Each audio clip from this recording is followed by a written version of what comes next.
Welcome to another broadcast from mindyourhealthcast.com.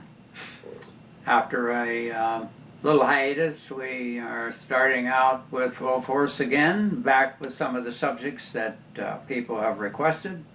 And you're still free to request them also, but I guess I never can get enough subjects to talk about, or sometimes if it didn't register the first time, then we will talk about more of the same subjects, but maybe reframed in a different way so people can understand. I realize that the broadcasts we do are kind of mixed, meaning we have professional people who watch as well as the general public, and so I, in many cases, make it semi-technical at least, so that the professional practitioners can gain something from it, and at the same time, and some rationale why the things are true. And then for the general public, we want to still kind of make it so that they can get something decent to take away from it that will be beneficial to their health pursuit. And sometimes it may go more toward the technical and sometimes a bit more toward the simplified, but in any case, I welcome your feedback, and that will tell us if we're getting a good enough mix or if we might need to alter it. Now, one of the biggies that came up, and I'm sure we've mentioned parts of it back along the way, but at this point we want to go into more detail than I think we've done before.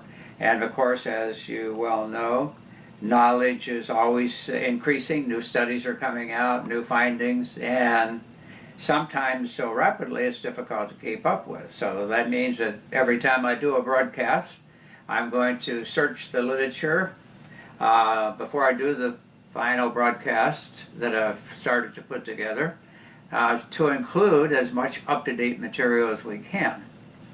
Sometimes that means some very good stuff, and sometimes it may mean downplaying something that was thought before but maybe was not quite totally on target.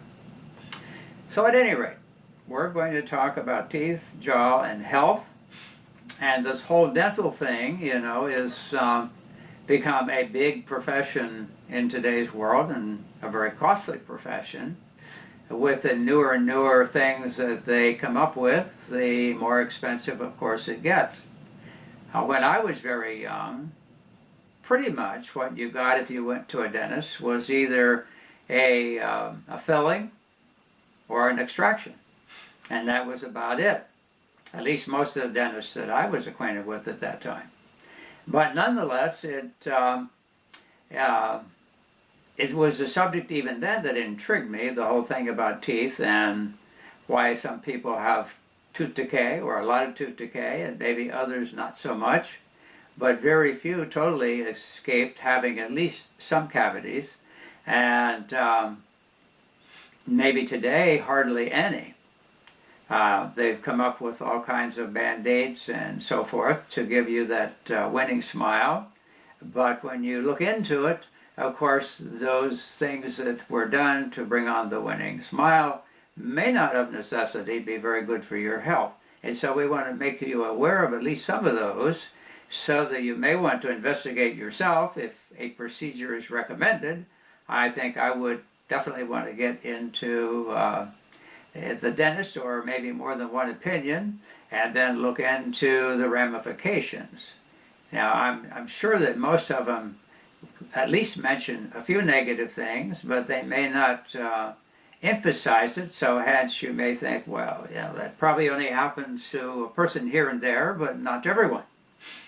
And it's true, there are some people's bodies who seem to tolerate things that other people don't, and there's various reasons why that is the case.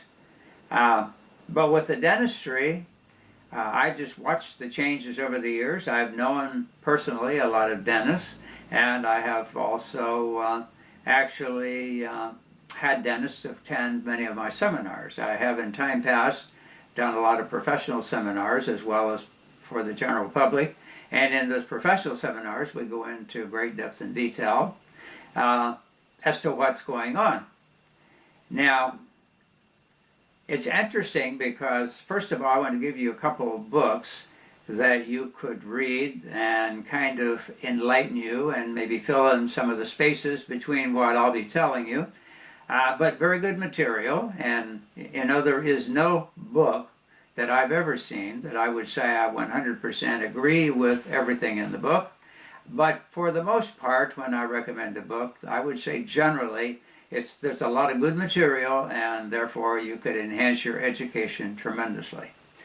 One that it's kind of an interesting book is called Cure Tooth Decay, Heal and Prevent Cavities with Nutrition. And it's written by Ramil Nagel, or Nagel, N-A-G-E-L, and it has a foreword by Timothy Gallagher, who is a dentist. The person who did it is more of a research writer related to science and health, and the person then that read it and reviewed it and put a foreword in it was actually a practicing dentist. So it's a very nice looking book. Cure Tooth Decay, Heal and Prevent Cavities with Nutrition. Now, there's another book that's called Whole Body Dentistry. I don't have a copy right here present, by Mark A. Briner, who is a dentist, and the subtitle is A Complete Guide to Understanding the Impact of Dentistry on Total Health. So there's a couple that you could get started with that could give you a lot of good information, and of course, as I say, there's so much out that it's very difficult to squeeze it in a broadcast, so I doubt that we'll get through the whole subject in one broadcast. But first of all, I'm going to say that these are kind of some basic pieces of information. When I studied in Germany, my eyes were open to a lot of things. And one was how much there are implications to your whole body, or at least various parts of the body beyond the mouth, that are related to either a problem with the jaw or some type of dental procedure that was performed with the jaw. And so we're going to talk about some of the different procedures and some of the things that can happen with those. And of course, I think the big one that's now in vogue heavily are dental implants. And we'll talk about that, and I think you'll find that very interesting. In our modern society, we brought this up before, and maybe when I brought it up, people thought, well, maybe that's true about the body, but not necessarily to the teeth. However, it is. And so there is a critical relationship between nutrient-dense food and health is almost totally disregarded. Nobody even thinks of it. When you hear about nutrition, you think, well, yeah, you should eat a good mix of foods and a good general diet, but even if you're trying to eat good foods, and we've emphasized this before and we'll emphasize it again, that it's not just whether it's growing organically or not. When you grow food organically, that means that they're not supposed to use pesticides and chemical fertilizers and so forth to grow the food. And so some people assume if it's USDA organic certified, then it has to be healthy food. Well, as I say, it's only partially true. What that guarantees, supposedly, and it seems like there's maybe a little gap in there with that, because from what I can find out, it's said that you have so many days from the time the plant starts to come up before you have to not apply any pesticides, which leads me to believe that in some cases they do until they have to stop so they can get it certified. However, organic does not attest to the quality of the soil. And I've said it before, but I want to emphasize it so that it clicks. If you grow organically a food product in nutrient deficient soil, that's either been overworked or maybe never was very good, you can call it organic even though there may be little or no nutrients in the food. And that's very important to have those there, especially the minerals. And we've talked about minerals before, and sometime again we're going to probably go into more depth about the relationship of minerals to health. But it's been known for a long time, clear back into the early 1900s, late 1800s, that food that was poor in nutrient minerals and trace elements is not nutritional food. And as a consequence, one can become nutritionally deficient. Now, I think that, as I say, it's not really thought about even in the public or in the medical industry. They just say, eat a good diet. You know, a good mixture, and they've come up with food pyramids and all these different things. But none of them talk about, well, do you know whether or not that food is high quality food, or does it just look like food, but if you were to actually do an analysis, you would find little minerals, a very small amount of minerals, and it being very poor.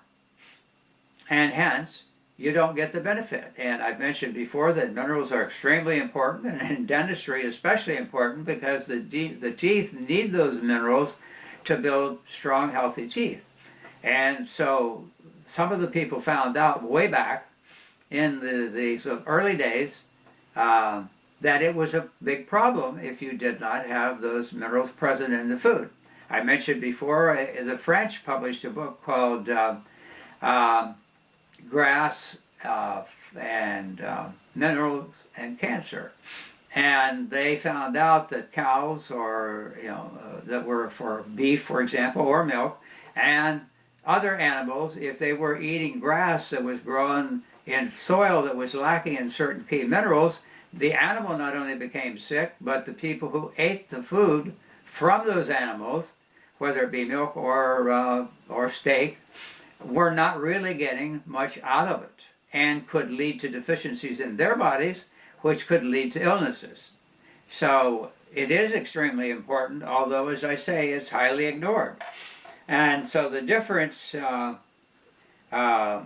all this is that it produces symptoms. Now, we're so used to thinking of the gross deficiencies that led to things like pellagra and beriberi and scurvy and all of that.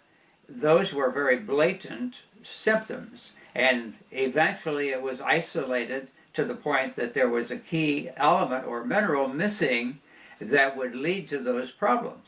And it could have been a vitamin in some cases. But they published that, and the early doctors, of course, knew about it, but as time went on, everybody kind of forgot that. And as the pharmaceutical industry grew, they weren't too interested in you knowing that, because they knew that if you have symptoms, you think you're sick, and if you've got symptoms, then it needs to be treated with some type of drug to manage that symptom. And people were kind of deceived into thinking that, well, if I take this drug and I don't feel the symptoms, then I'm better. The problem is, if you have a deficiency, it doesn't improve over time, it progresses in the body, and so the symptoms don't get recognized, because pretty much in modern medical training, there's not a lot of time spent on nutrition or nutritional deficiencies, and people just kind of assume, well, we're an advanced modern society, so if we eat a good mix of food, then we're going to get all the nutrients we need. And so all these nutritional recommendations are based on food that would have present. And a lot of those analyses go back years and years back and are not current. And every time that they do measure, they find that they're more and more deficient in both vitamins and minerals and amino acids and fatty acids and all those things that you normally might get from a plant. And so at the same time, the germ theory of disease became prevalent, which was very easy and simplistic to sell to the public. And that is that one germ causes one disease, and you have one magic bullet that's going to get rid of that germ, and then we all live happily ever after. And we've talked about that. We've talked about the use of antibiotics. We've talked about a lot of the other suppressive things like the steroids and so forth, how they cover up things by just covering over the symptom and making people think that they're healthy. And so they have that expectation that diet isn't something you worry about because, this is all modern growing food, and we know that they wouldn't sell us food that was deficient, and hence we're not even going to worry about it because it's just not going to be a problem. And as I say, this term magic bullet came out many years ago in relation to a treatment for syphilis by Ehrlich, and up to that point they had been treating syphilis with mercury compounds, and they found that the syphilis could tend to improve some, but the person could be poisoned or die of mercury poisoning. So they were looking for another treatment for syphilis, and this Dr. Ehrlich went a different direction. He was looking at some other type of toxin to get rid of the syphilis that would maybe not be as toxic, and so he ended up getting into mercury. And so arsenic, and arsenic became the replacement for mercury. And so they called it Ehrlich's magic bullet. However, arsenic is not so good for the system either, and it can accumulate in the body, and it can be extremely toxic also. So anyhow, but the public only remembered the magic bullet side, and so they kind of assumed that if medicine continues their research, they're going to find a magic bullet for everything, and therefore all the diseases will be eradicated. Now, and all this applies to dentistry. That's why I'm bringing it up again, because of the widespread use of antibiotics and steroids and anti-inflammatories and all of that, to think that because that makes you feel better, because the symptoms now are arrested, that you are in fact there. And so some people, as I say, finally assume, well, it's only a matter of time till we'll come up with something for every one of these attackers. And of course that whole idea goes all the way back to Pasteur, and somebody has requested that we do something specifically just on Pasteur. Now, we've brought him up before, but I am in the process of re-researching everything that's out on Pasteur, all the way back to the 1800s when he did all of his work, and maybe give you a different slant on Pasteur, maybe not quite the champion that everybody thought he was. And so anyhow, and incidentally, Pasteur assumed that the blood was sterile and pure, and that if some nasty bug got in us, then it contaminated the blood, and that's why we were sick, and if we kill the bug out, we'll be well again. And so along the way came the antibiotics as a way to get rid of all these critters, and therefore we would be healthy. In fact, it was so strong, the idea of that in 1968 the U.S. Surgeon General appeared before the U.S. Congress and Senate and said, gentlemen, we can close the books on infectious diseases, meaning those bugs that get to us. And of course, boy, was he wrong. And of course, we have not gotten rid of all the illnesses of mankind, no matter what kind of magic bullets we come out with. And so consequently, we've spent trillions and trillions of dollars over the years on this premise, and guess what? We're not healthier. That I don't think I have to argue. I think there's more chronic illness and even acute illnesses of all kinds that keep cropping up, that we aren't healthier. In fact, some of the latest findings are coming out now that the generation that's coming up is going to be the first generation that the parents will outlive the young person, their offspring. And so that doesn't give us a very good picture about the theory that we've been working on for medicine. And basically that's what it amounts to. It is a theory of medicine. And of course the theory that you have determines the therapy that you utilize based on that theory. And so when we get to Pasteur, we'll get more into that. But anyhow, after all that money we're not close to being healthier. In fact, we're not even, I would say, every year, new things are popping up and people are getting sicker and more people are taking more and more medications, and at the same time their body is going downhill and degenerating. Okay, it is true, and I'm not here to bash regular medicine. They do what they were taught to do, and most of them, I'm sure, do it in good conscience, that they're giving you the best care that's available, because that's what they were taught is the best care that's available. But in this area of chronic illnesses and even acute illnesses, they've fallen quite a bit short. Now, there are some parts of medicine that have improved, and surgery happens to be one. When somebody has born with some bad deformity or in some terrible accident, reconstructive surgery and interventions when we've waited too long and something now is coming apart in our body, we have to get it out of there. The surgeons have done extremely well.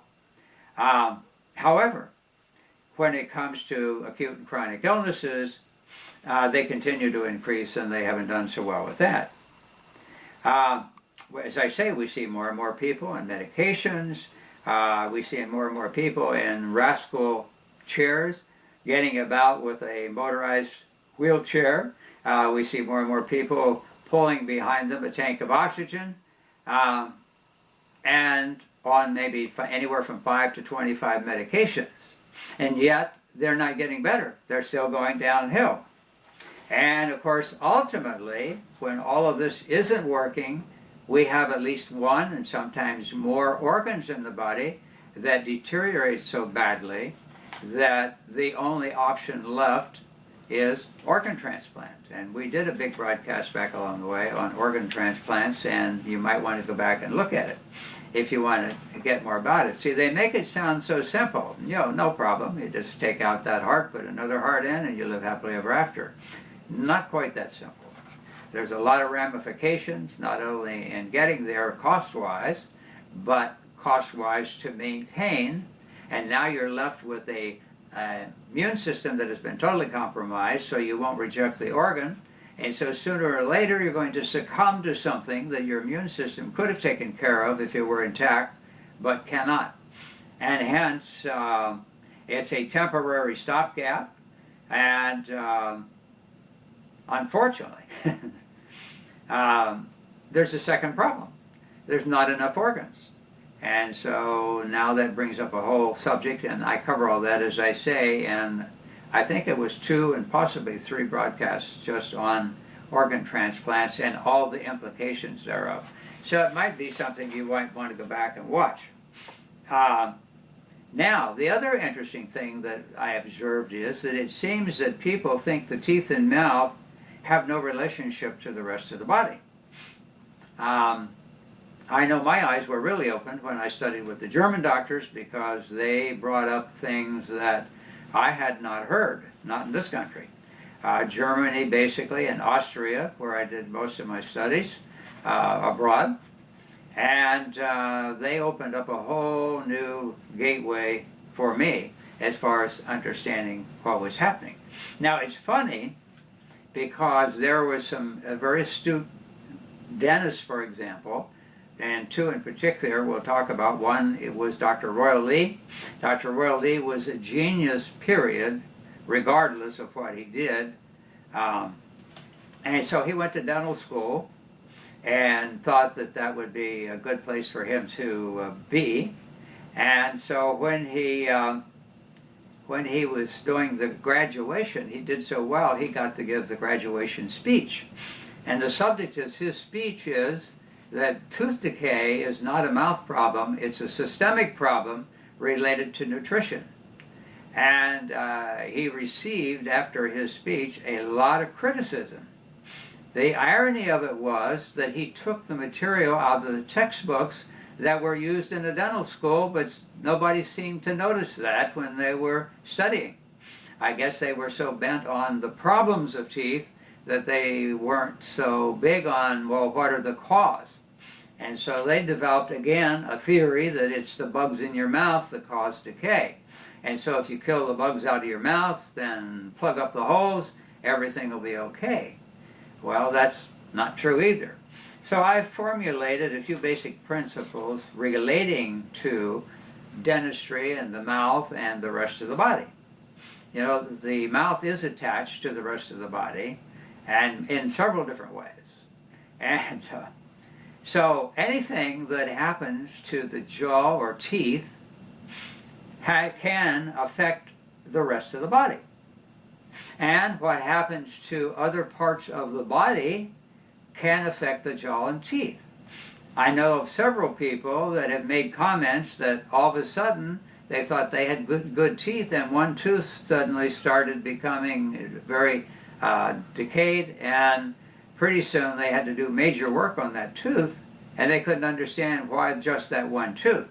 Well, if you understand the principle that an organ related to a particular tooth or teeth can have a reflex back to that tooth and cause a problem to develop for that tooth. So that's one of my principles that I want you to understand.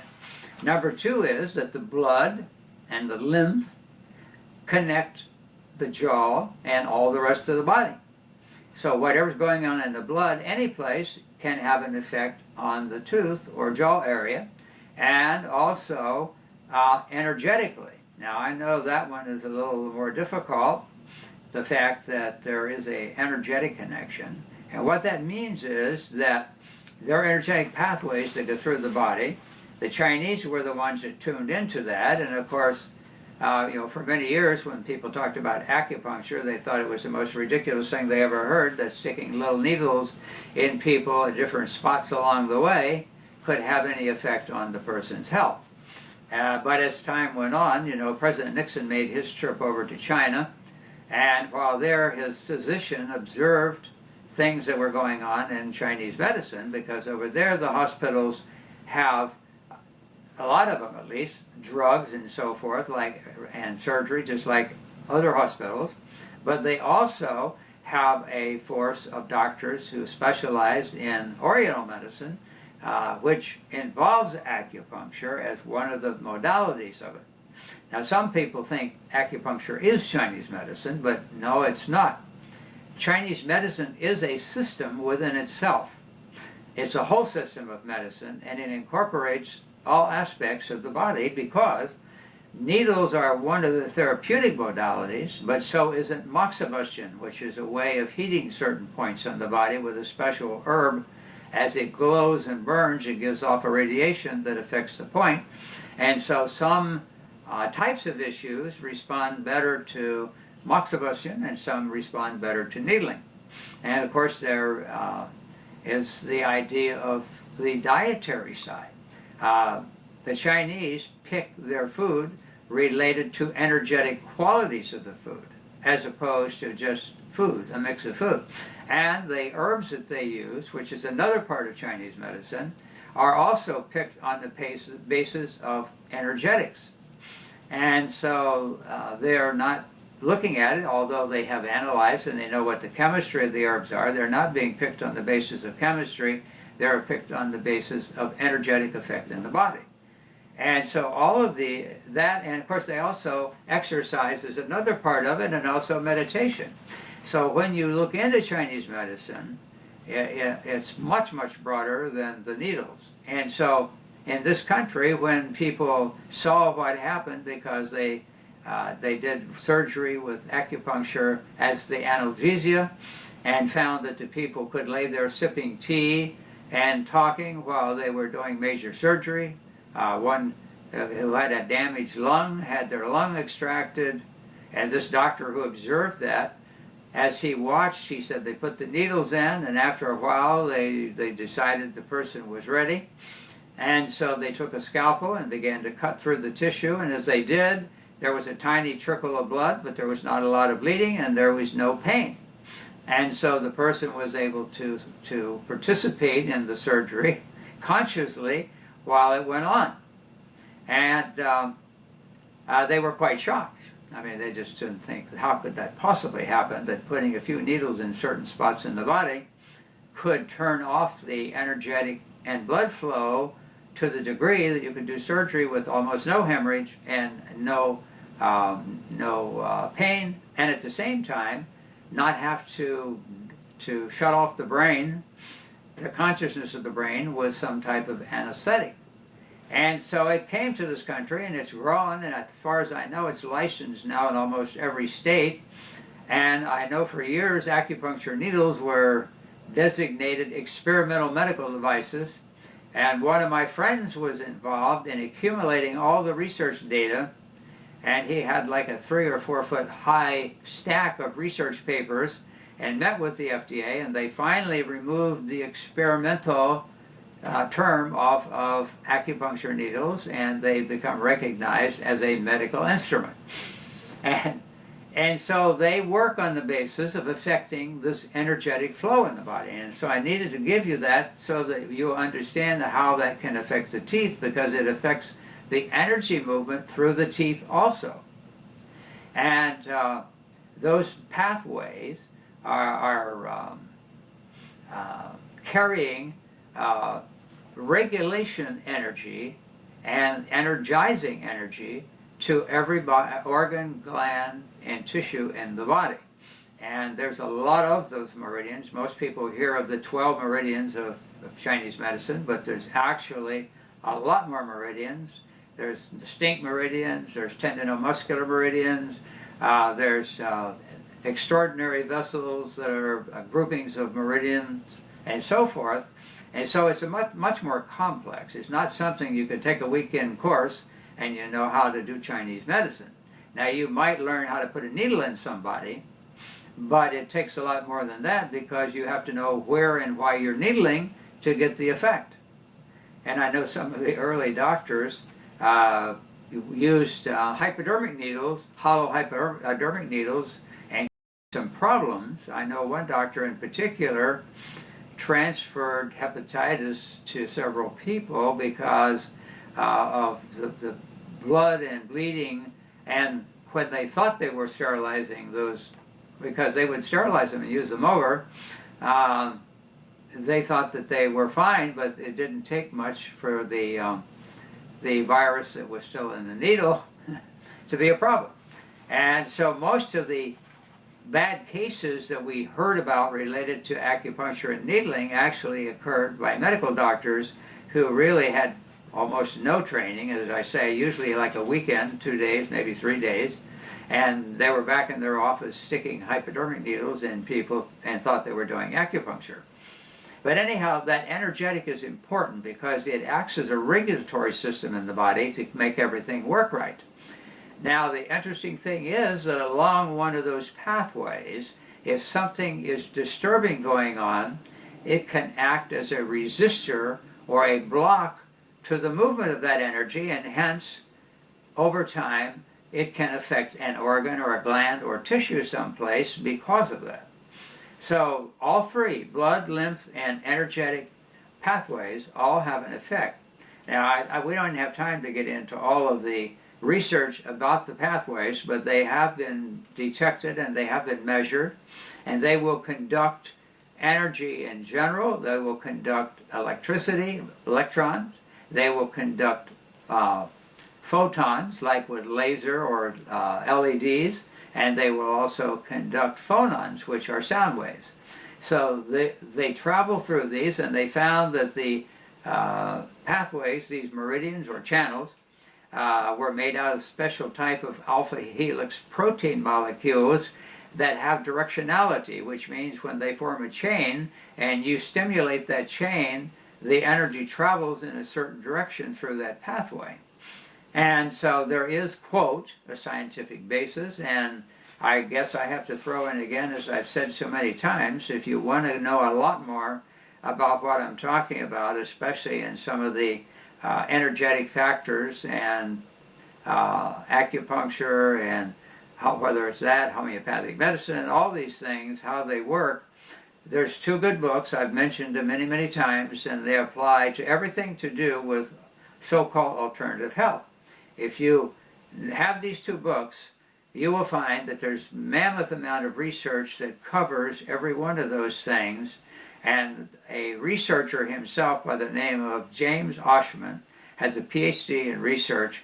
He went back and searched the regular literature. Now, I'm not talking about some guy who is in the field of Chinese medicine and he's written a book and he's saying such and such. We're talking about a PhD researcher who searched the regular research literature from universities and other sources.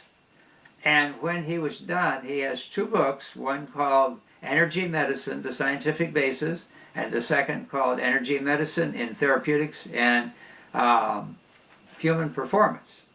And in those books, he's got hundreds and hundreds and hundreds of research studies that verify all the things that I'm talking about. So when somebody says, well, you do alternative medicine, but what's the research? What's the research? Well, the research is there, and in those two books, it covers it very thoroughly. So if you really want to understand it and you want to see that it's not something off the wall, then that's where you're going to find it. Now, I have a graph I was just going to show you. There's many ways that they do it, but here's one that shows all the teeth, and it shows above and below those teeth what organs, glands, and tissues of the body are affected by those teeth, and what teeth are then affected by those parts of the body.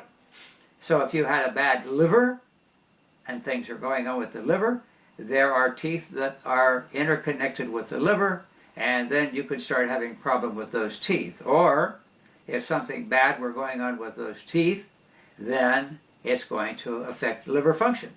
And, you know, illness starts out functionally first. That means you start developing some symptoms because the organ is malfunctioning.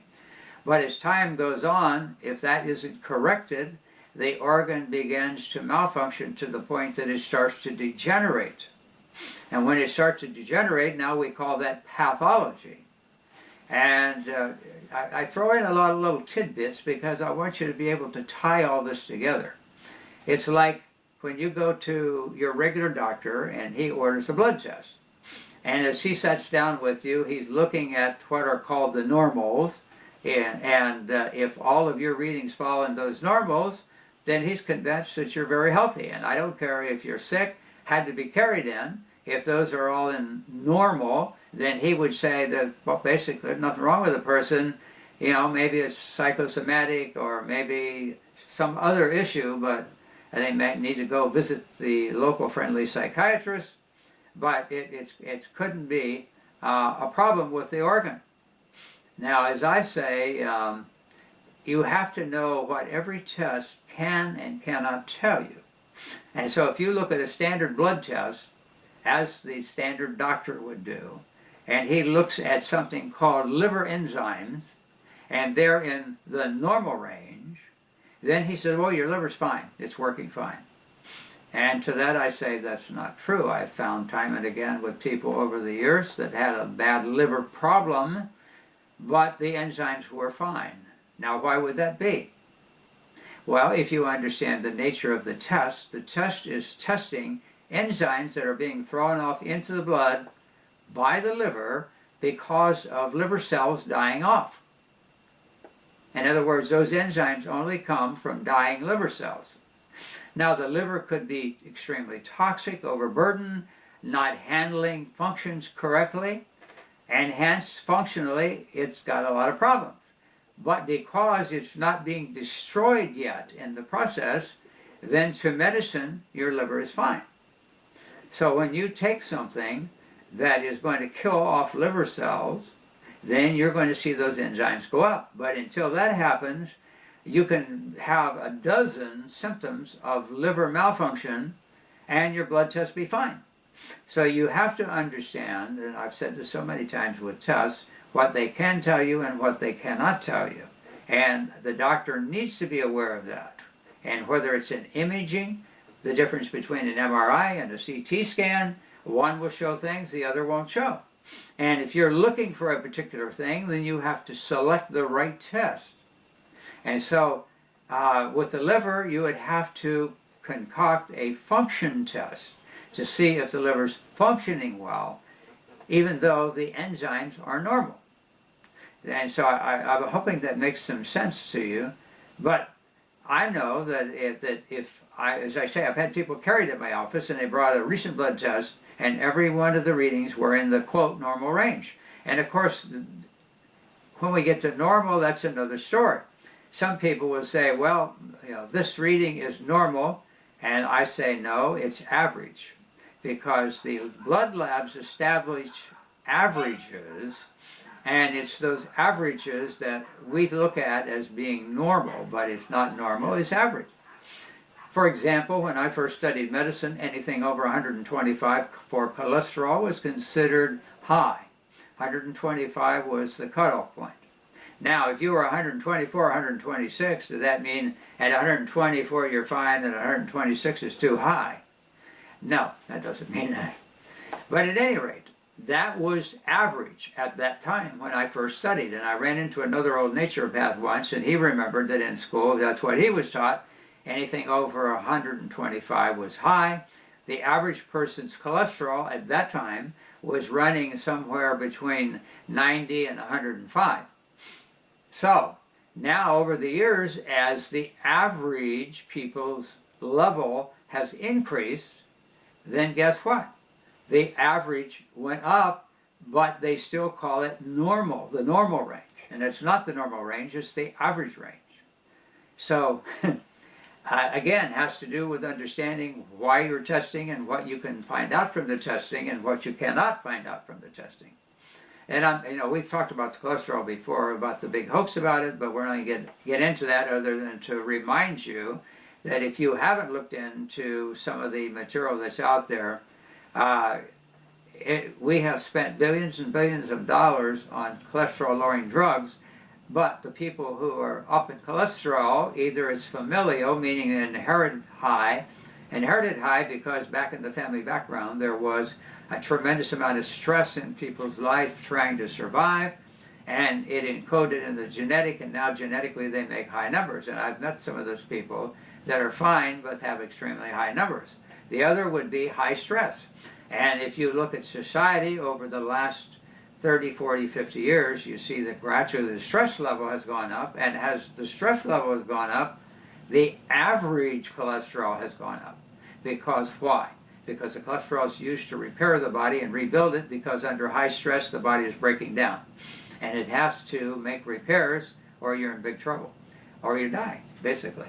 And so with more stress, you get a higher cholesterol reading. And that's why when you go out and walk, your cholesterol can come down, because walking is a way of venting off some of that stress energy.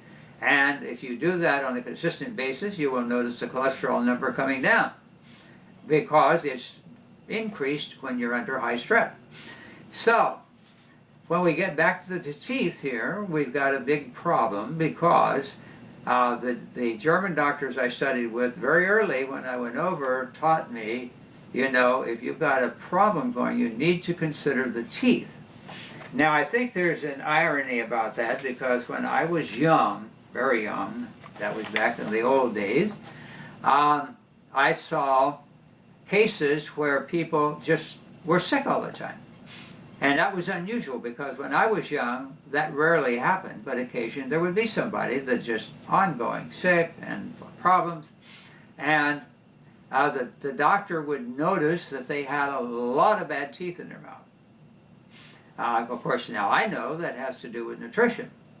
And some of the people were starting to get some of the bad food. As I said, it was first detected in the early 1900s, but by the 40s and 50s, already there was a lot of bad teeth. And so those doctors, by clinical experience, came to the realization, if somebody's got a lot of bad teeth, that must be affecting their health. And that's why they are sick all the time and they can't seem to get well.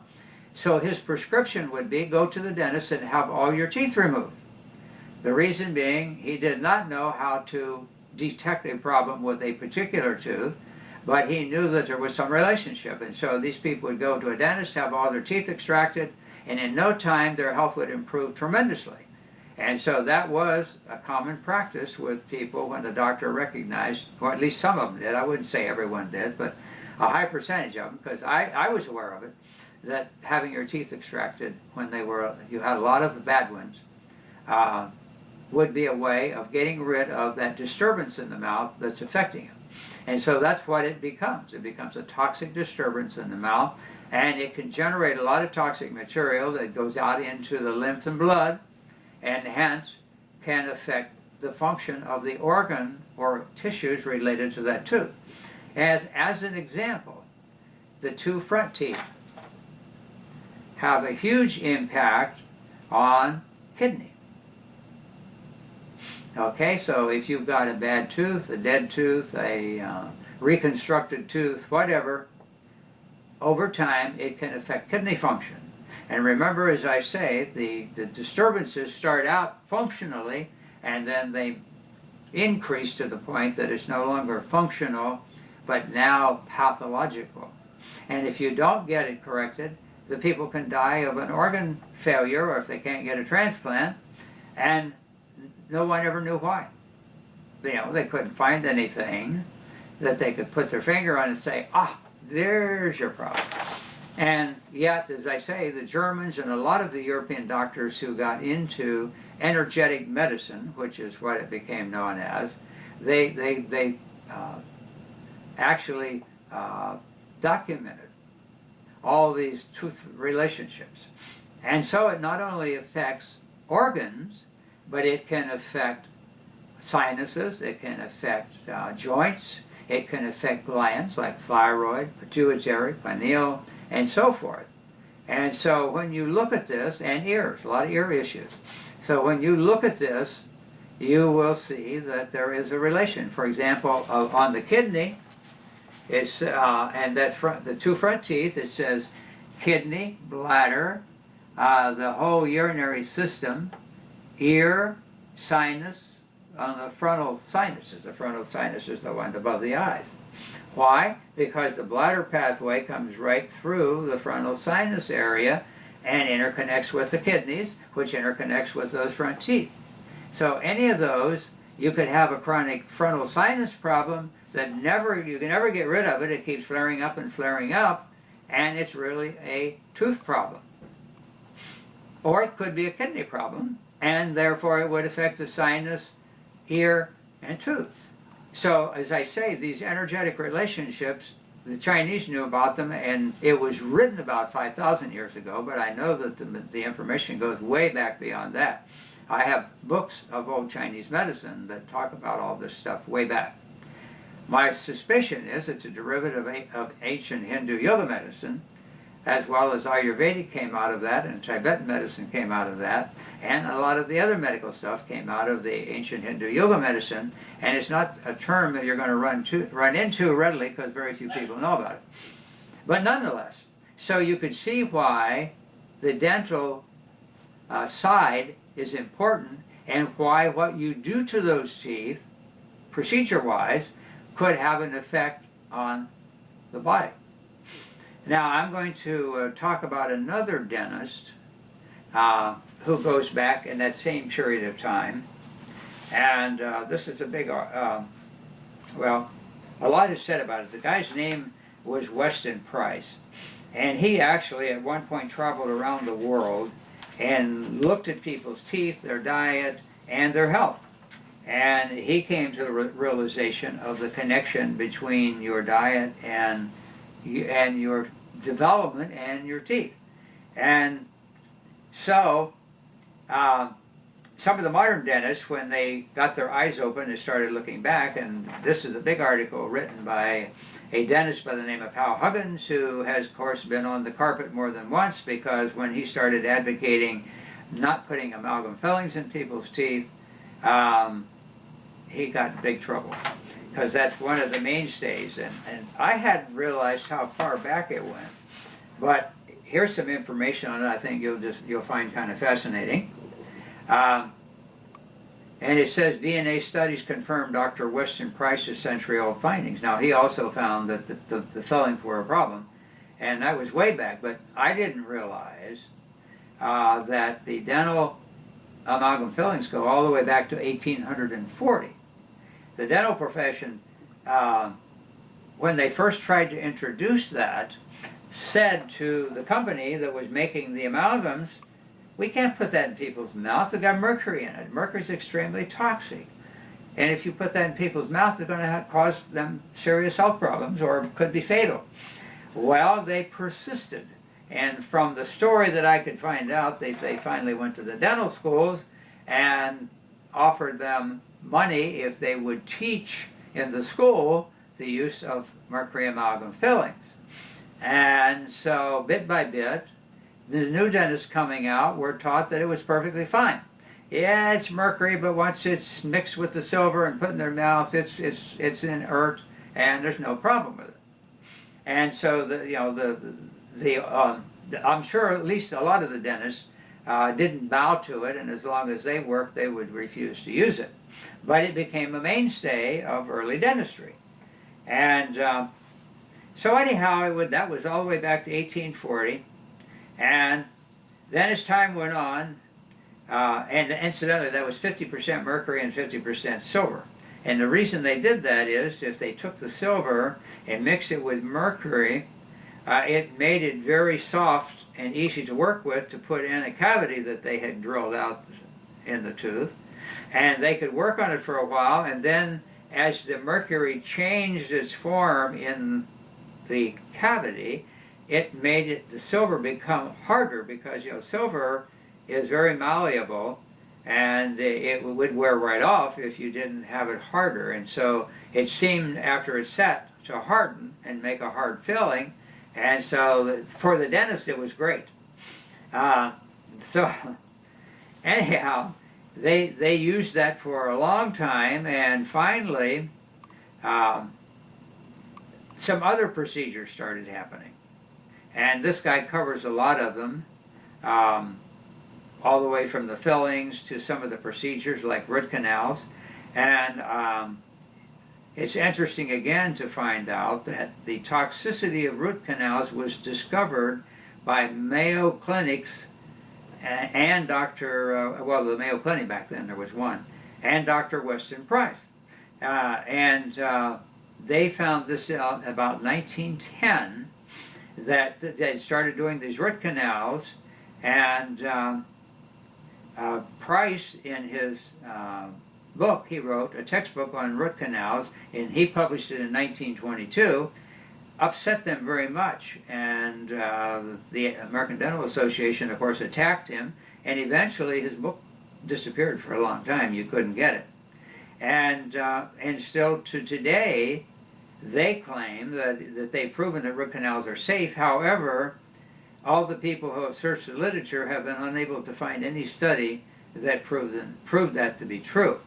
So they continued. It first of all was the amalgam fillings, then they went to root canals, and then this Dr. Huggins, who wrote this article, says, my attention was drawn to the increase in autoimmune disease after the next thing came along was they decided they would add copper along with the mercury and the silver, and they believed and taught that the copper would actually block the release of mercury. Even though they said the mercury wasn't a problem, they thought by putting copper in it would block it. But actually in Europe there were a series of studies done, and they found that the copper amalgams actually released 50 times more mercury than previous amalgams. Now, I don't know what you know about the element mercury. You know that it's a shiny, silvery-looking fluid. It's the one metal that is fluid, but it is a metal. But when it deteriorates, if you let it sit out, it deteriorates. And the way it deteriorates is it converts to a vapor. And so the vapor is given off, and that vapor being given off is extremely toxic and highly absorbable. And so consequently, they thought that, as I say, they were going to help by putting copper in, and what really happened was, and again, a lot of European studies, now they don't want to do those studies over here, because once they start doing a procedure, they don't want to have to abandon it, especially if it's highly profitable. But anyhow, I mentioned before, I've told patients about it, and I've seen the actual video. A dentist extracted a tooth from a patient that had a large amalgam filling in it. and he just kind of hung on to it. And so after about 20 years of it sitting in his office, some person that knew him said, "Hey, why don't we photograph that with an infrared video and see what's happening with it?" So they took an infrared video of this 20-year tooth that's sitting, not in the mouth, not even being chewed on, just sitting. And you still can see the vapor of the mercury being released from that tooth after 20 years of just sitting on the shelf. So it does release, and it does get absorbed because the buccal membrane in your jaw area inside your mouth is very sensitive, very fine, and has a lot of blood vessels, and that means that mercury is going in there. And as I say, I think I've told it to you on the broadcast that I've had dentists who had to quit dentistry because they developed a tremor. They couldn't work anymore and handle the tools properly, so they had to quit. And when you tested them, mercury poisoning was the big issue. Now, the way they used to do it, that was way back. The way they used to do it, they would take some silver in their hand, and then they would pour some mercury in it, and then they would mix them together in their hand till it was like a soft mixture. Then with their hand, they would take it out and push it in the cavity that they had just cleaned out to fill it. Now, that was actually going through their skin from their hand, and after doing that every day for years, they became so poisoned with the mercury that they developed this tremor. There's a little tremor you can see on people who have been highly poisoned with mercury. Now, so what happened is the Environmental Protection Agency went into the dentist finally, after all these studies, and said, you can't handle that. That's a work hazard for you. So the new regulation was that they have to put a mask on so they can't breathe it. They have to put goggles on so it won't get in their eyes. They have to put on double rubber gloves so it can't touch their skin because it would be absorbed through the skin. They have to have a biohazard container to put all that stuff because it has this mercury vapor in it. But the interesting thing about it, and that's what the ADA would have you believe, that once they've mixed this and they cross over your lip and put it in your mouth, miraculously it's no longer toxic. Although just a few seconds ago, in the hand of the dentist, it could poison them.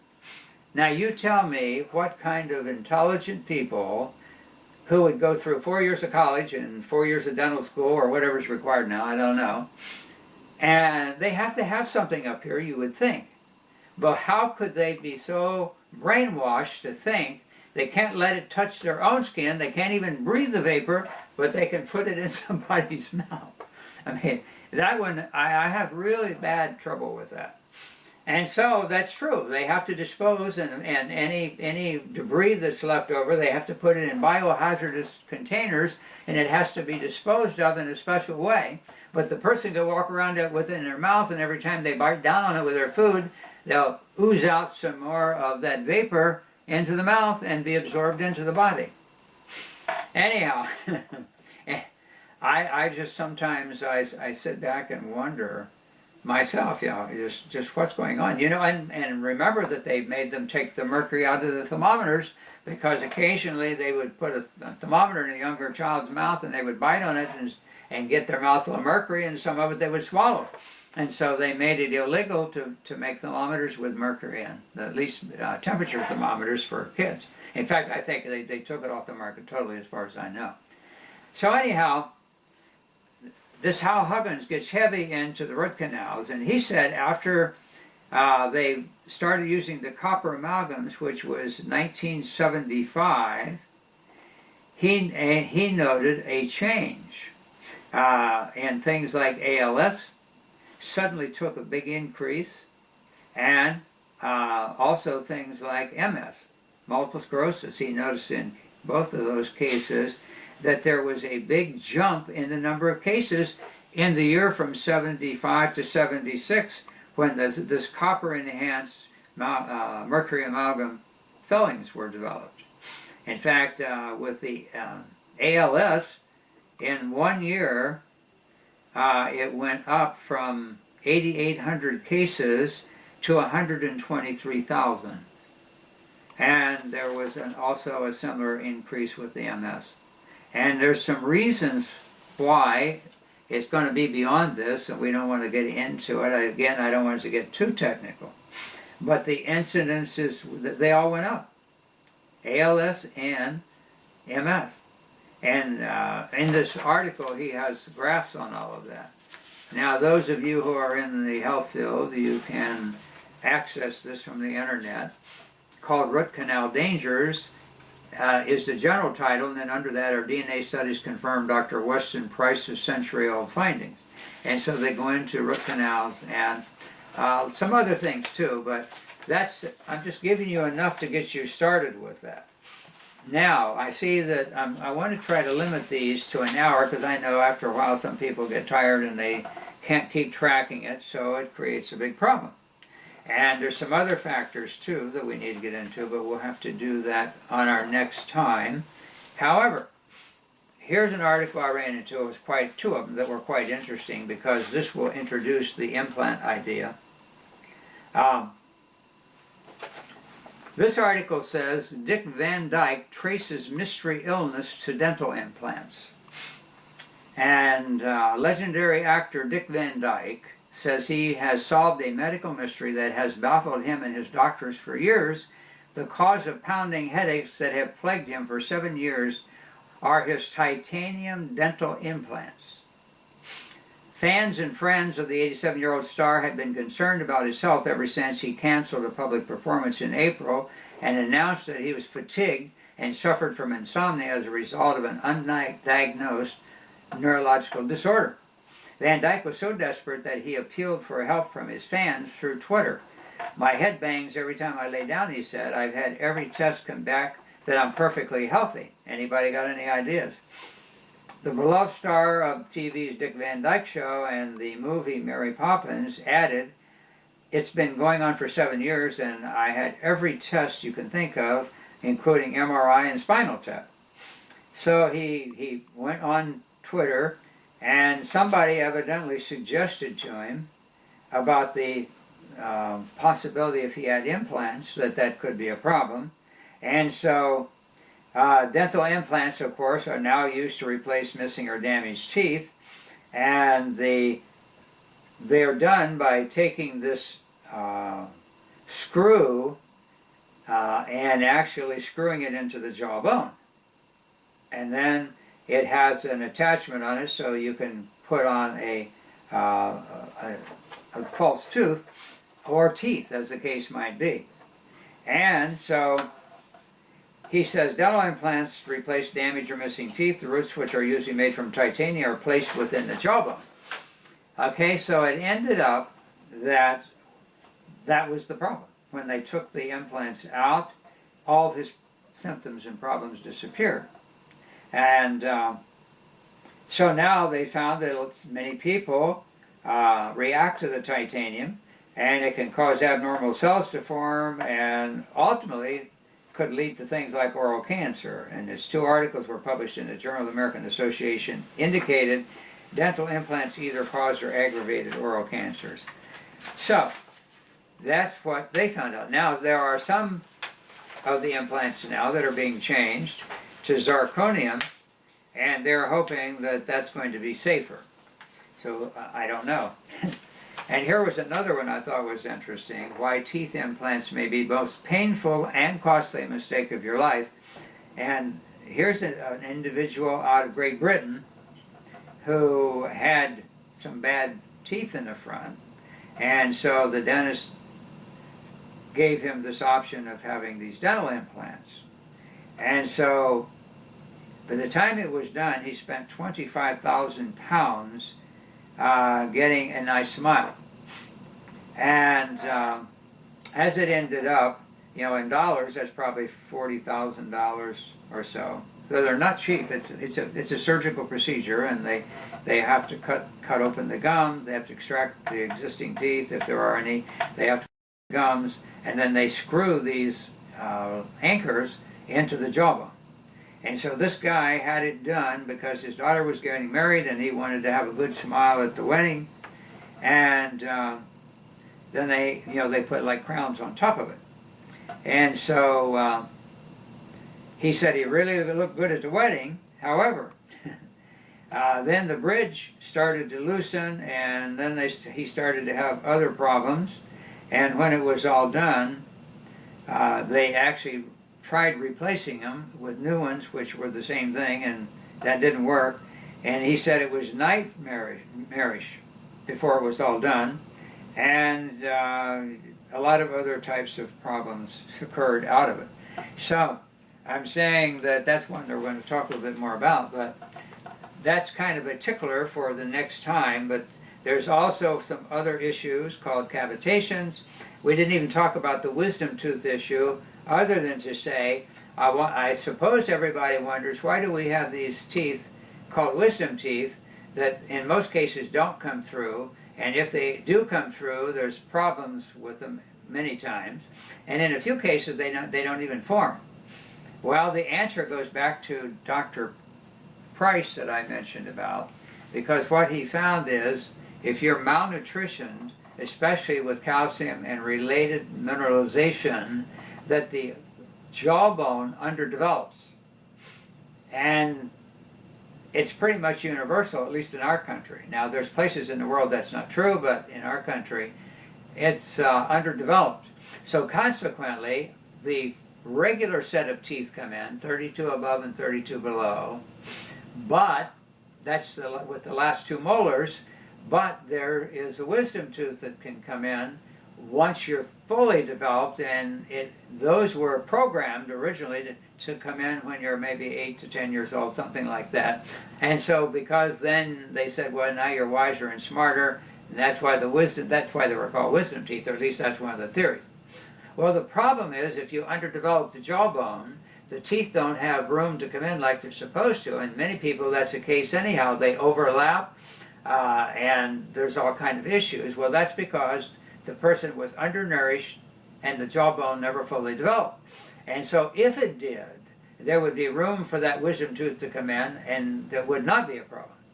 Now, dentistry, of course, is puzzled why it comes in, but I'm convinced that these early studies, that was true, because when Dr. Price traveled around the world, studied all these different societies, he found that the ones who did not have an undeveloped jaw had a full mouthful of teeth, and they were aligned and didn't have all those issues. But in our country, since, as I said, late 1800s, early 1900s, we've been gradually becoming more deficient in a lot of things, and so the jawbone never grows fully out. And so Price even showed pictures of what happened when people changed their diet. If they formerly were good diet and then they started buying into some of the modern stuff, the difference in their teeth, they started losing teeth, and the jawbone didn't develop, they had overlapping teeth, and just all kind of problems. And he took photos of all that. And anyhow, as I said, they didn't like his book being out, so they tried to eradicate it. I think it now is available through, there's at least one company I know that has it now, but his studies verified that that's true. Now, interestingly, the jawbone also is one of the first ones to start osteoporosis. And so as the jawbone starts to shrink up again and get even smaller, the gums recede following the bone, and now they say, well, you have a periodontal disease, your gums are receding, we've got to do all this surgery and all this stuff to try to stop that. And so it's a big problem. So we're going to get more into all that, and I see our time has gone over the hour already. And so we're going to stop here, because now the next time we'll get into more in particular about some of the things that we kind of introduced, and to tell you the teeth are very important, not only to your health, but the health of your teeth is very important to your health in general. Not only so you can eat well, but so that they don't become a disturbance in your body that is upsetting one of your major organs. It would be terrible for your kidney or liver to disintegrate and you be told that you need a transplant because it was failing, only because you didn't realize that there was a cause why that would happen. So, I hope you will come back the next time and go a little bit more into this. And we'll try to give you as much of the big picture without making it too technical. But I did want you to kind of get an idea about the whole thing and to be much more wise when it's suggested that you do certain procedures. So until the next time, I hope that we've perked your interest. I like to do that in my broadcast, get you really interested and enough to go out and pursue it on your own. Don't take it because I said it. I give you lots of resources, and you go and look it up for yourself and see if what I said is or is not true. And in the long run, it's you that has to make your decisions, and you have to live with the outcome of your decision. So be sure that you're knowledgeable, and you don't take for granted if it's being done, it must be okay. Because that happens in a lot of things. Well, a lot of people are doing it, so it must be okay. They wouldn't let you do it if it was bad. Well, that's not quite true.